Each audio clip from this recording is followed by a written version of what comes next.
আপনারা দেখছেন সংবাদ অন্নগতি। বজবজে সোনার দোকানে দিনে দুপুরে বন্দুক উঁচিয়ে দুঃসাহসিক ডাকাতি। আজ অর্থাৎ শুক্রবার দক্ষিণ চব্বিশ পরগনার বজবজ থানার অন্তর্গত বুইতা গ্রাম পঞ্চায়েতের অন্তর্গত মিঠাপুকুর এলাকায় রাস্তার ধারে সূর্য জুয়েলার্স নামক একটি সোনার দোকানে দুপুর 1:15 নাগাদ দুটি বাইকে 3 জন অজ্ঞাত পরিচয় ব্যক্তি দোকান মালিককে গহনা দেখার অছিলায় আগ্নেয়াস্ত্র ঠেকিয়ে নগদ 60,000 টাকা ও 5 ভরি সোনা নিয়ে চম্পট দেয়। 3 ব্যক্তি মুখে কালো কাপড় এবং মাথায় হেলমেট পরা অবস্থায় ছিল। দুষ্কৃতীরা নিজেরাই গহনা এবং নগদ টাকা ব্যাগে পুরে চম্পট দেয়। পালাবার সময় দোকান মালিক চেঁচালেও সেই সময় রাস্তাঘাটে লোকজন কম থাকায় বিনা বাধাতেই 3 দুষ্কৃতী বাইক নিয়ে পালিয়ে যায়। ভেতরে ঢুকে গিয়ে বলছে এটা রূপর জেলা, তুমি বাইরে যাও বলতে সঙ্গে সঙ্গে আমার গালাগালি করে একটা বন্দুক বার করে বলছে সব মাল দে।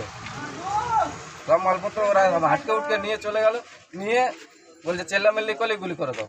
ছিল 3 জনের হাতে কি বন্দুক ছিল? না, একজনের হাতে বন্দুক ছিল। কটা নাগাদ আসে? 12:15 এসে কি আপনাকে বলছে? এসে আপনাকে কি বলে? এসে গালাগালি করলো, বললো মালগুলো সব বার কর, মাল কি কি আছে সব বার কর, তাহলে গুলি করতো। মানে বন্দুক দেখিয়ে? হ্যাঁ। আপনি কি চিনতে পেরেছেন কাউকে? না, চিনতে পারিনি। কি ওরা কি পরেছিল? হলুদ গেঞ্জি ছিল একজনের কালো গেঞ্জি ছিল, হেলমেট ছিল, মাথায় হেলমেট, মুখে চাপা। আশেপাশে লোকজন ছিল না? আশপাশে জুম আবার বলে সব চলে গেছে। 3 জনেরই কি মাথা হেলমেট ছিল? হুম। ঘটনাটা কখন ঘটেছে? 12:15। আনুমানিক কি খোয়া গেছে? আনুমানিক ধরুন না, মিনিমাম ওই 5-6 লাখ টাকার মতো।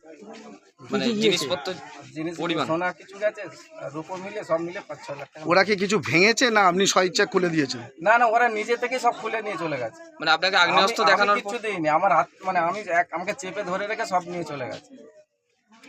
ক্যাশ নগদ কিছু ছিল? 50,000 টাকা। ঘটনাস্থলে বজবজ থানার পুলিশ সিসিটিভি ফুটেজ থেকে ওই ব্যক্তিদের চিহ্নিত করার কাজ করছে বজবজ থানার তদন্তকারী আধিকারিকরা।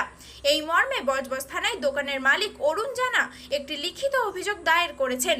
এর আগেও ওই একই জায়গায় ঢিলছোড়া দূরত্বে অন্য একটি সোনার দোকানে রাতের বেলায় চুরি হলেও দিনে দুপুরে এমন ঘটনা এই প্রথম। এখনো পর্যন্ত দুষ্কৃতীরা অধরা। ছিল বলতে গেলে অ্যাকচুয়ালি আমি 12:15 নামাজ পড়তে যাই।